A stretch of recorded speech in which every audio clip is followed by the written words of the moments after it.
ఉస్మానియా విశ్వవిద్యాలయంలో పెద్దకూర పండుగ వ్యవహారం క్యాంపస్లో ఉద్రిక్త పరిస్థితులకు దారితీసింది. గురువారం ఉదయం 10 గంటలకు పండుగ నిర్వహణకు విద్యార్థులు పిలుపునివ్వగా ఓయూలో ఎలాంటి కార్యక్రమాలు చేపట్టవద్దని న్యాయస్థానం స్పష్టం చేసింది. ఈ నేపథ్యంలో పండుగ నిర్వహణపై ఉత్కంఠ నెలకొంది. ఇప్పటికే ఓయూలో పోలీసులు భారీగా మోహరించారు. 10 రోజుల నుంచి విస్తృత చర్చకు కారణమైన పెద్దకూర పండుగ వ్యవహారం ఉస్మానియా విశ్వవిద్యాలయంలో పరిస్థితిని ఉద్రిక్తంగా మార్చింది. ఉదయం 10 గంటలకు ఆర్ట్స్ కళాశాల వద్ద పండుగ నిర్వహిస్తామని ఒకరు, కార్యక్రమాన్ని అడ్డుకుంటామని మరొకరు చేస్తున్న ప్రకటనలతో ఓయూ వాతావరణం వేడెక్కింది.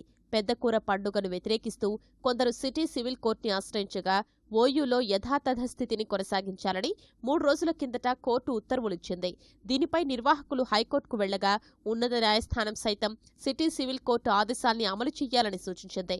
ఈ నేపథ్యంలో బుధవారం ఓయూలో ఏం జరుగుతుందన్న అంశంపైనే అందరి దృష్టి కేంద్రీకృతమైంది.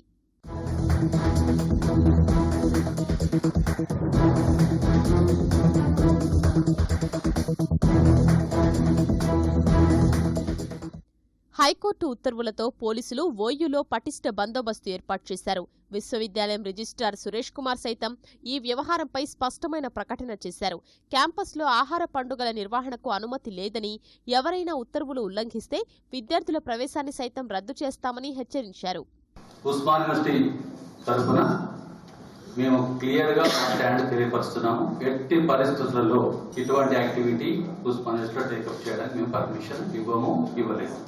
తర్వాత ఈ యొక్క యాక్టివిటీస్ ఏవైతే bee festival or fourth festival అనేది తలపెడుతున్నారో అది వాళ్ళ ఇంటి వద్ద జరుపుకోవచ్చు, షాదీ ఖానాలో పెట్టుకోవచ్చు, ఇంకెక్కడైనా బయట చేసుకోవచ్చు. కానీ ఉస్మానియా యూనివర్సిటీ పరిధిలో ఉస్మానియా క్యాంపస్ లో ఎట్టి పరిస్థితుల్లో మేము పర్మిట్ చేయము.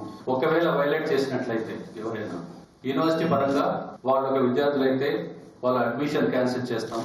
లా ప్రకారంగా లీగల్ యాక్షన్ కూడా వాళ్ళపైన తీసుకోవడం జరుగుతుంది. ఓయూ అంతటా బలగాల్ని మోహరించిన పోలీసులు విద్యార్థుల కదలికలపైన నిఘా పెట్టారు. ఎన్సీసీ గేట్ వద్ద ఉన్న త్రివేణి హాస్టల్లో తనిఖీలు చేశారు. ముందస్తుగా 5 విద్యార్థుల్ని అరెస్ట్ చేసిన పోలీసులు 2 గేట్లను మూసివేశారు. Only education and research oriented గా వాళ్ళు పేర్కొనడం జరిగింది. ఆ నేపథ్యంలో వారు యూనివర్సిటీ సిబ్బంది వారు ఇచ్చినటువంటి వారి యొక్క రిక్వెస్ట్ మళ్ళీ మాకు ఈరోజు హైకోర్టు వారు ఇచ్చినటువంటి డైరెక్షన్స్ ప్రకారంగా మేము బందోబస్తుని వేసుకుంటున్నాము. ఎవరైనా బేఖాతరు చేసినట్లయితే వారి పట్ల చట్టరీత్యా చర్యలు తీసుకోవాలి. శాంతి భద్రతల పేరుతో పోలీసులు అనుసరిస్తున్న తీరుపై విద్యార్థులు ఆగ్రహం వ్యక్తం చేశారు. వసతి గృహాల్లోకి ప్రవేశించి తనిఖీలు చేయడం మంచి పద్ధతి కాదని పేర్కొన్నారు.